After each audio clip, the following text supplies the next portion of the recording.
Sa atong unang pagbasa, dunay encounter si Pedro o si Juan. Naka-encounter sila sa Ginoo. Unya ang resulta, nalipay kay sila. Dinhi sa ato sang ebanghelyo, naka-encounter sad sila sama nila ni Felipe, Andres o practically tanan nga mga apostoles. Naka-encounter sad sila sa Ginoo, nalipay kaayo sila. Una, hasta mga tao perting lipaya, himuo na gud nilang leader si Jesus. Ambot senador baka ilang pilio na to, congressman baka o mayor o gobernador baka, basta gusto nilang himuong leader si Jesus. Pero dunay kalainan ang duha ka encounters sa Ginoo. Ang dinhi sa atong unang pagbasa, gidakop sila, gipriso o gilatigo.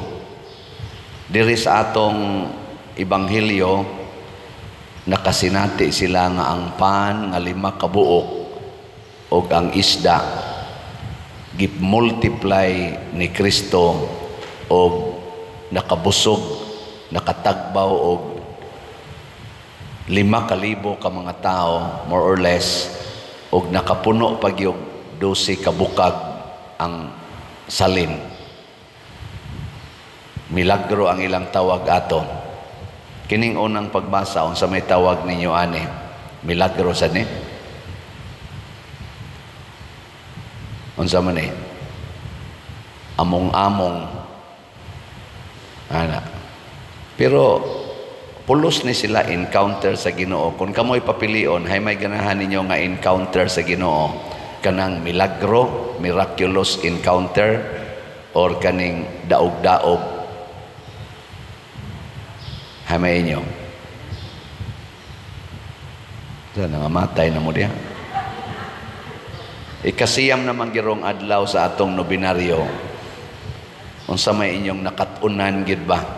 Sa siyam kaadlaw nga sige tagpamalandong niya ang ato rabang tema kay San Vicente Ferrer, lig-on og sulundon nga kauban sa mga magpapanaw sa paglaom.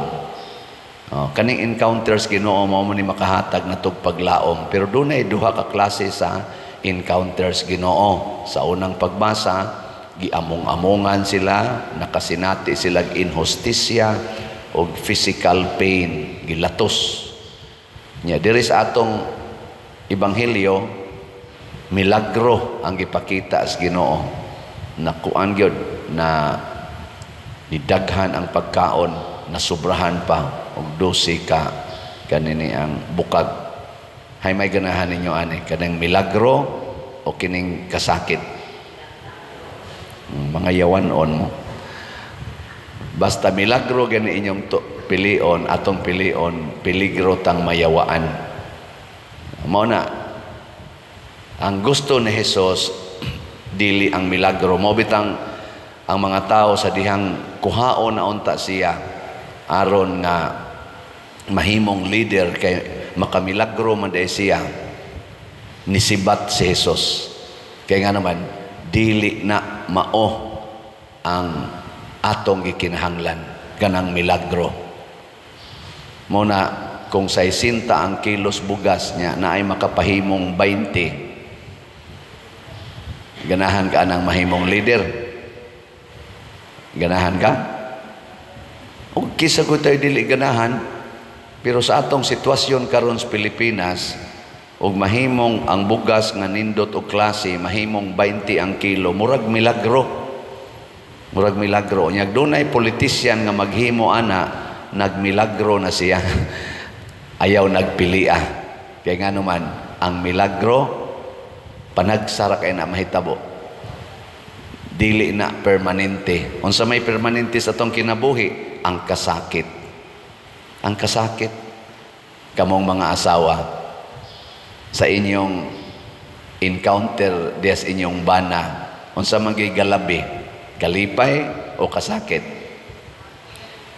Ay mo pamakak diya. Kay kung ako sang pangutan-on ning mga bana, maupod na ilang tubag. Kasakit. Oh, maingon ang mga bana. Atong kuan, magpasalamat deta no kay atong gahapon 57 kaparisan ang atong gikasal sa mass wedding. Pakpak lang, pakpak. Ako silang gipa primero, ako silang kanang inig kuan ba kanang ginonitize kamot. Akong giingon, kamong mga bana, kupting tuong kamot yung asawa niya, ang inyong wang kamot, igakos sa hawak.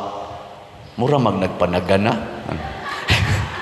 Naku, ipiit ka nang wa na ihangin. Una pa ni ana ba? Mura lag nihikap lag gamay ba? Naku, kana untang, di ba? Ako, nakauyab ang ko sa una, o muhikap ko sa akong uyab, piit, ginadritso. Kay, nindot kay na. Pero karon, sus, luag ang hinikapan. May ka mo mga asawa, sigihan pa magpiit o gako sa inyong bana. Oh, pugson no na kayo. Na. Kay di man guta gusto kasakit. Niya ako na sa silang gipaingon pag-ana sa singsing. Nako, mga bana, gaksag hugot inyong asawa. Na, why hapit ni gakos eh. Ako pag yung gibalik-balik. Niya paghuman sa hatag sa aras, na ingong asawa akong dawaton, ako dahil giingnan, mga asawa, hagki inyong bana, naglingi-lingi po, kaya murag mauwaw ba? Mauwaw na ko, mauna ni ron. Kaya nga naman, doon na naman god sila yung mga discontentments nga nahipos ba? Mo nang usahay, murag magpanagana na kaglabing-labing anang tao nga murag bitag nangandoy na ka nga nusa man ni matay ni buang dakon. Daghan kay ubos ba. Pero kana dayong kasakit mga igsuon, mao gid nay the best occasion nga maka-encounter ta Ginoo. Mo na si San Vicente Ferrer, daghan kay ni siya kasakit nga naagian. Ug iya nang sungasong hangtod siya namatay. Ug tungod ni anang iyang kalig-on batok sa mga kasakit, daghang mga tao nga dunay mga kasakit muhupay ug masulbad tungod ni San Vicente Ferrer.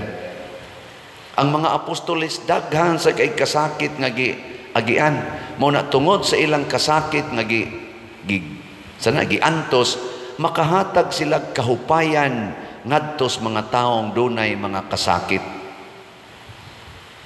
Si Jesus maugay labaw kaayo og si Mama Mary, porting daghanang kasakit gyud hangtod sa paglansang sa cross. Mo na hangtod karon the best gyud nga healer sa atong kasakit si Jesus og si Maria.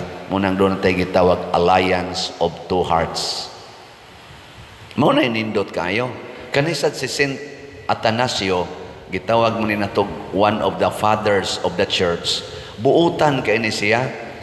Nindot kay ni siyang muwali, may kay ni siyang mupasabot, matinabangon pa kaayo, pero unsay nahitabo sa iyang pagwali sa pulong sa Ginoo, gisakit pud ni siyang maayo tungod kay ang mga leaders atong panahona doon na may gitawag og heretical belief. Kana bang murag dili kayo Kristiyano nga belief ba? Kanang Arianism nya ni hari man atong panahona. Unsa man ang Arianism? Filosofi na siya nga gi-embrace atong Arios nga usamting ito kapari nga niingon nga si Jesus dili tinuod nga Ginoo. Tao ra si Jesus, dili Ginoo, dili divine. Nya kita kay moingon man ta si Jesus tinuod nga tao og tinuod nga unsa ni atong gisulti? Unsa nga tuog na mamudya?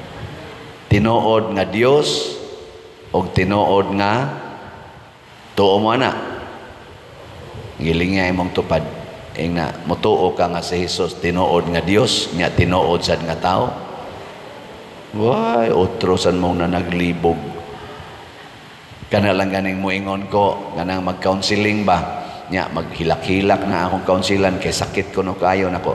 Tan-aw lang ni Jesus, sunda si Jesus. Moingon dayon may manto siya pader kay Ginoo man to. Nako di oy, tao to si Jesus. Dili to tao si Jesus, oy Ginoo to. Kada bang i-separate nimo ang pagkatao ug ang pagka-Dios ni Jesus. Mao na ang Arianism. It's either ingno nila si Jesus nga tinuod nga Dios pero dili tao, or ingno nila nga si Jesus taong matuod pero dili sa Dios nga matuod. Ingana ang ilang belief. Pero kita atong gi-joined og si Saint Athanasius tungod ana na exile siya kalima man tingali nga gipriso siya. Mura siya si former President Duterte baka nang ipadala ngadto sa prisohon, exile man toron si kuan or gipriso gyud, dili lang gani exile, priso gyud. Mamaora mo na ano bang kwaon ka sa imong lugar, butang ka dito sa laing lugar para di nakakatingog, para di naka magtingog-tingog ana. Sa Team Marcos o Team Duterte karon hay may kusog mo antos aron isangyaw ang kaayuhan sa Pilipinas. Team Marcos o Team Duterte? Kinsa Manila ang mudawat og kasakit o kinsa man sa nila ang kusog kayong magmilagro? Magmilagro ba? Kana bang mukalitlag kadato mga milagroso kayo? Kinsa man, Team Duterte o Team Marcos? Kanang kusog kayong mumilagro ato na nang taktakon. Pero kanang kusog mo antos unya dad-o nila ang atong nasod sa pag-antos aron makabot ang katingosbawan ato ng butaran. Kana bang maghatag bitaw nato og giya sama ni San Vicente Ferrer nga ang paglaom nga tinud-anay naas pag-antos dili sa pagpahayahay, nga kanang kwarta dili na maoy solusyon sa atong problema. Unsa may solusyon? Ang panaghiusa. Sama ni Hesus niingon si Felipe, papahawaan ning mga tao, asa man tag ipakaon ani. Unsa may giingon ni Hesus? Palingkura. Palingkura sila, maghiusa ta. Unsa may naa ninyo diha? Ingon sila 5 ka pan, 2 ka isda. Ingon si Jesus, sige, ato ng sawan, manglingkod ta, maghiusa ta. Unsa maroy na as Pilipinas? Utang. Pila may utang karos Pilipinas?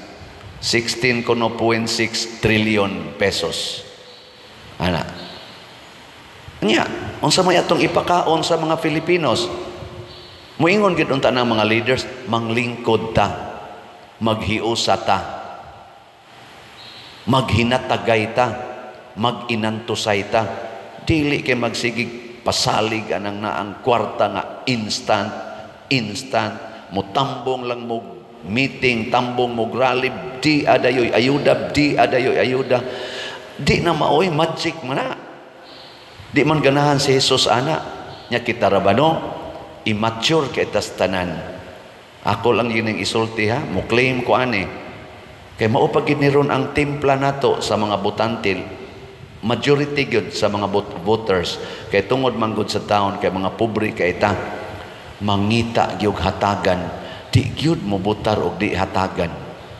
Ni ang atong tan-aw bitaw sa politician or leader kana gyung manghatag bisan dinhi simbahan.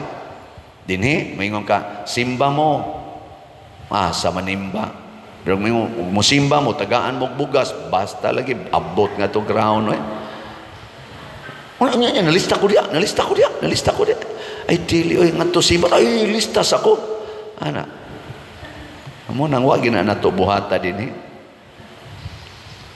di ba?